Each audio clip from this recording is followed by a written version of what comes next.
Hello and welcome to the AICE Chemistry lecture series. In this video, we're going to look at chapter 10, section 7, which is going to focus on the reactions of the chlorides of period 3 elements, more specifically those of the chlorides of period 3 elements with water. Now, in order to understand the interaction between the period 3 chlorides and water, we need to first look at the structure of the chlorides. So the structure and bonding of these period 3 chlorides is going to help explain how these interact with water. And it all boils down to two things: their bonding type and their structure. Now, for the first two compounds, sodium and magnesium chloride, we have metals bonded with chlorine, a non-metal, which make ionic compounds. So both NaCl and MgCl2 are ionic, and as a result, their structure is a giant ionic structure. When these ionic compounds interact with water, they don't actually react. They simply dissociate into their ions. Both sodium chloride and magnesium chloride being ionic and being soluble in water means that they will simply dissociate by following the following reactions. NaCl, when added to water, will just dissociate into sodium ions, aqueous, and chloride ions, aqueous, and magnesium chloride will do the exact same thing, only whenever we have magnesium chloride, because magnesium has a 2+ oxidation number or charge, there are two chlorines that pair up with magnesium, so when it dissociates, it creates two chloride ions. So these are the reactions of both sodium chloride and magnesium chloride, which are ionic. They don't actually react with the water, they simply dissociate in the water. As a result of this, neither sodium nor magnesium chloride have some really strong interactions. The observations for these two compounds dissociating water is simply that the white solids, which are both sodium chloride and magnesium chloride are white solids, dissolve in the water to form a colorless solution. So that's the only observation we'll see. We'll see the white solid salts, the sodium chloride and magnesium chloride, dissolve in the water and the water remains colorless. Now, also because they're ionic and because they're simply just dissociating, there's not much change to the pH of sodium chloride and magnesium chloride. They're both going to be fairly neutral. Sodium chloride, when dissociates in water, doesn't actually do anything and creates a solution with a pH of 7, perfectly neutral. Whereas magnesium chloride can be said to be slightly acidic, and when it dissociates in water, it creates a solution with a 6.5 pH. Now again, very, very small change there. So it is basically neutral, but it is slightly, very, very slightly acidic. Now, aluminum chloride is the most interesting. And we're going to look at the interaction between aluminum chloride and water in detail in a second, in the next slide. But aluminum chloride exists as a covalent dimer. And we discussed this earlier in the year. Al2Cl6 does not actually exist as an ionic compound. It exists as a covalent simple molecular dimer where AlCl3 bonds with itself, creating the Al2Cl6 dimer, which looks like this. It's going to have an aluminum with the chlorines bonded to it. That aluminum, actually, let me write it slightly different here. That aluminum is going to then form a dative covalent bond with the chlorine from a different aluminum. That's an Al, not Cl. And that aluminum is going to have a dative covalent bond formed by the chlorine in the aluminum next to it.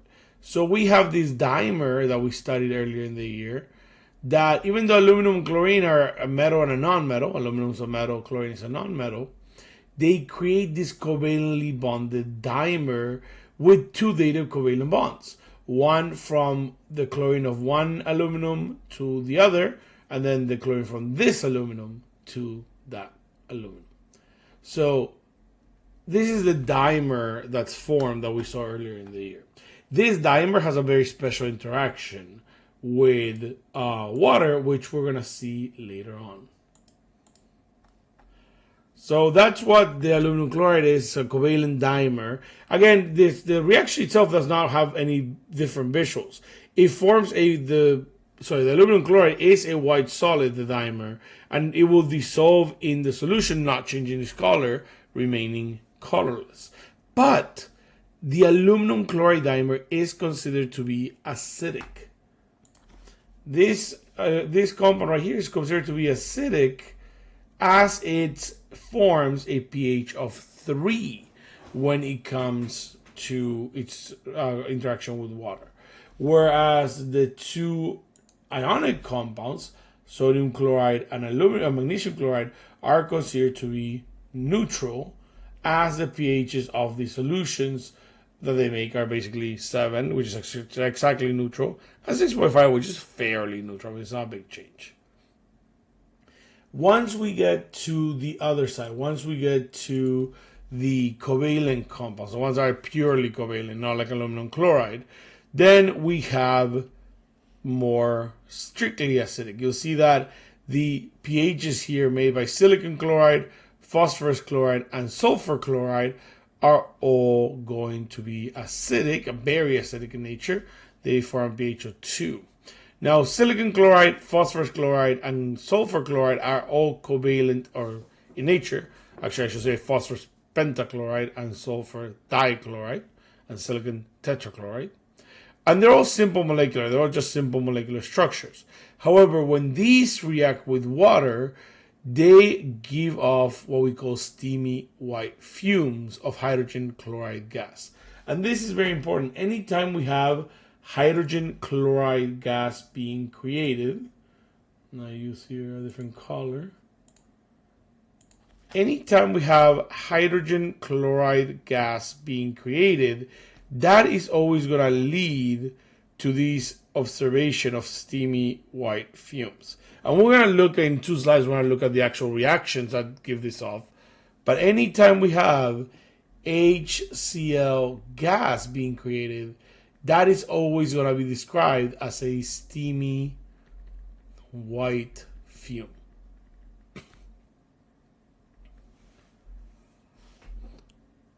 So we can see as we go from the metal chlorides all the way down to the non-metal chlorides, these solutions are getting more and more acidic. The acidity of the solution, talking back again about these patterns that we see, the acidity of the solution as we go across the period, the acidity increases of these chlorides. Increases.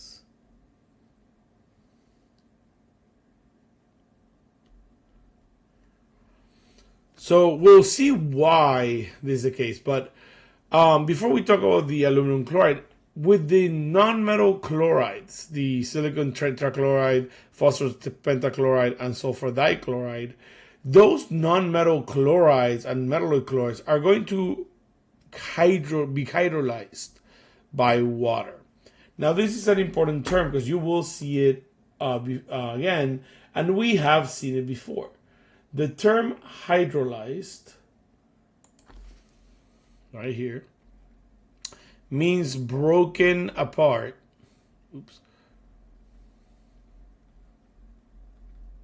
By water.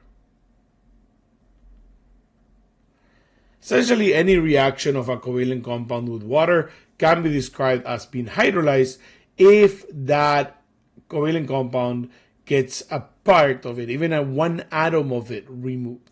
So we say that SiCl4, PCl5, and SCl2 are hydrolyzed, they're broken apart by water, because that hydrogen chloride, the chloride in it, is the chlorine from the compound. And we're going to look at these reactions in a couple slides.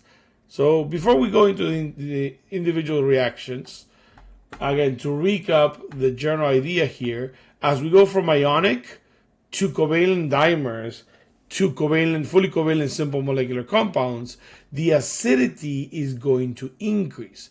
With those ionic compounds, or even the ones that are even slightly ionic, having the same observation where the white solids just want to dissolve and the solutions want to remain colorless, and then the ones that are truly covalent, the silicon tetrachloride, PCl5, and SCl2, are going to release steamy white fumes because they're hydrolyzed by the water and they create hydrogen chloride gas. So let's keep going here.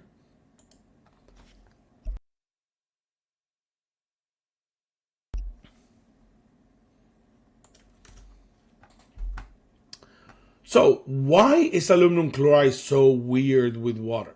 Aluminum chloride has a very weird interaction with water where it's actually very acidic, because when the aluminum chloride dimer dissociates in the water, the aluminum ion forms what we call a complex. The aluminum chloride, the Al2Cl6, when it dissociates in water, which is called an aqueous, it gives off 6 chloride ions and 3 aluminum ions. Now, aluminum ions are very, very special because they're some of the smallest and most highly charged ions on the periodic table. Aluminum is a period 3 element, which makes it a fairly small element. And because it has a 3+ charge, it is very highly charged.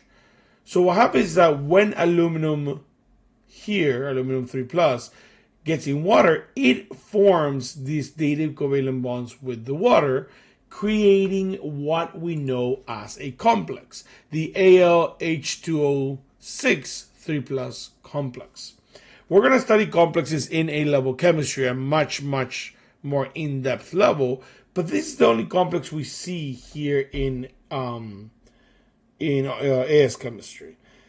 But look at what this does. This has a really highly charged small ion dative covalent bonded to 6 water molecules. And what's going to happen is that because this aluminum is so highly charged and so small, it's not just going to create a polar bond with the oxygen. It actually is strong enough that the electrons in that OH bond right here are pushed towards the oxygen. The electrons in this bond are attracted to the aluminum, even though they're not directly bonded to it.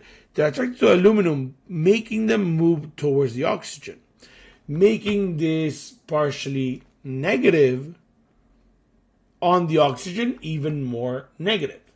That happens to all of these water molecules, but in just one of those water molecules, that OH bond breaks, giving both electrons to the oxygen.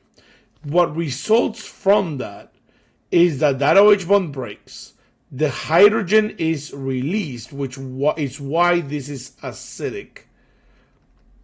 Remember, hydrogen ions being released is what acids do.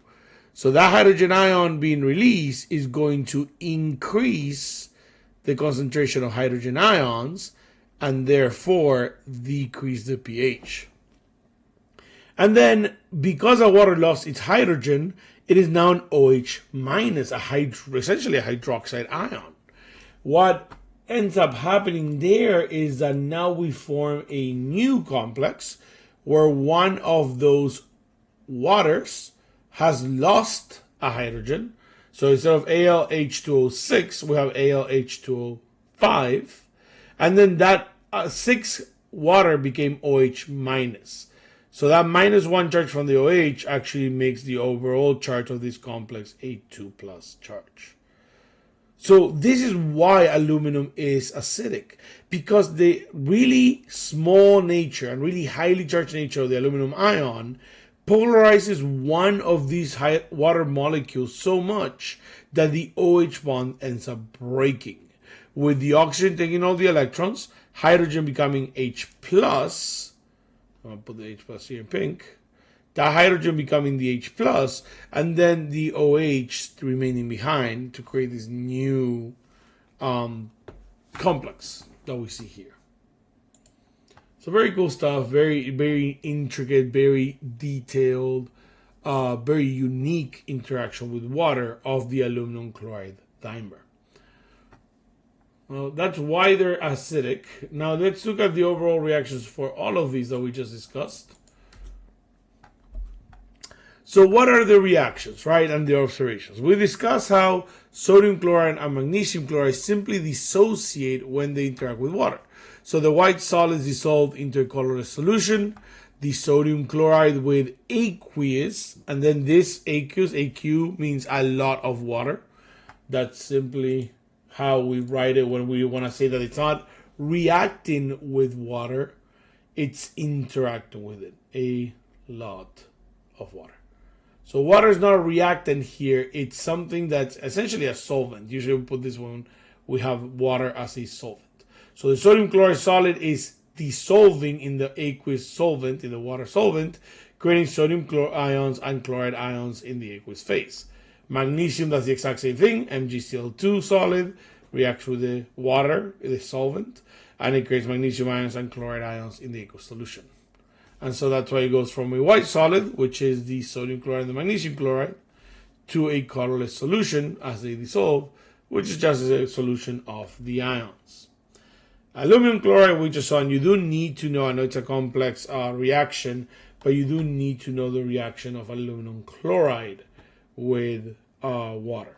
Remember, the aluminum chloride breaks apart and creates aluminum ions. So let me write that here, which I'll write in red. The aluminum chloride dimer, Al2Cl6, is going to dissociate in the aqueous water, create two Al3 plus ions that are aqueous, and 6 Cl minus ions.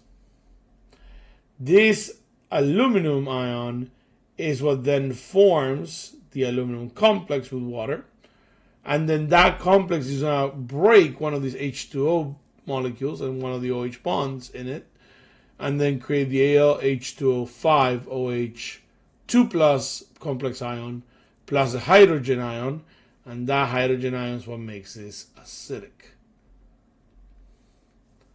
But again, what we see visually is the same, right? It's just a white solid, the aluminum chloride dissolving in water, creating that colorless solution.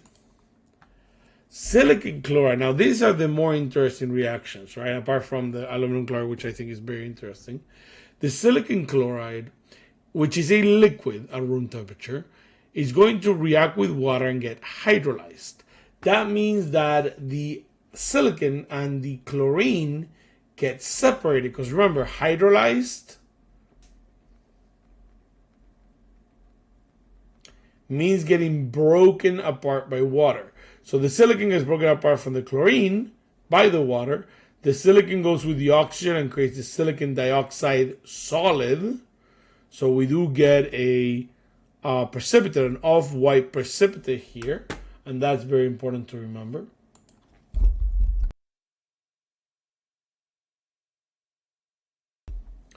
So I'm moving this over here.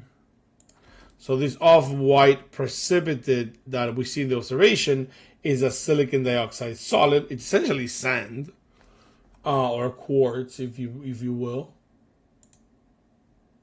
And then we get that hydrogen chloride, and that hydrogen chloride is our steamy white fumes.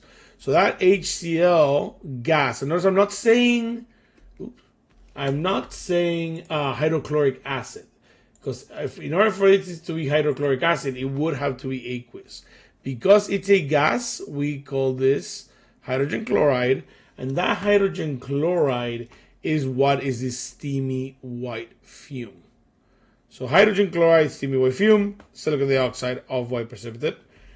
And again, we call this a hydrolyzed or hydrolyzation reaction because the silicon and the chlorine are broken apart by the water, so they're broken by water. The silicon goes with the oxygen, creates SiO2. the chlorine goes with the hydrogen, creates HCl.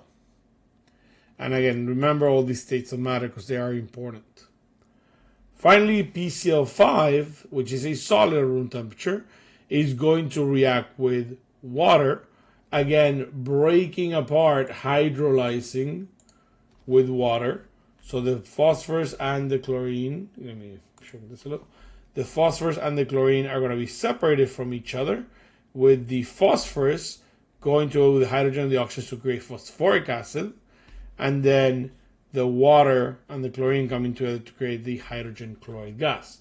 Because we have the hydrogen chloride gas again, that is going to give us the same observation of steamy white fumes. So you can see how this goes from being a simple dissociation to a complex reaction to hydrolyzation. And that's going to create phosphoric acid and hydrochloric acid, hydrogen chloric gas.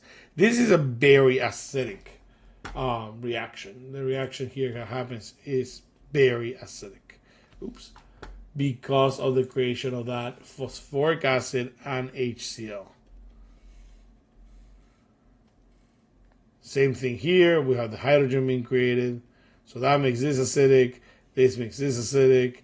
And the HCl and H3PO4 make this acidic. The reaction between the SCl2 and water is not part of the curriculum. So you don't need to know that SCl2 is a thing. You need to know its oxidation number like we saw in the prior video. And you do need to know that SCl2 is in fact acidic. But you do not need to know the actual reaction of SCl2 with water. So it's acidic.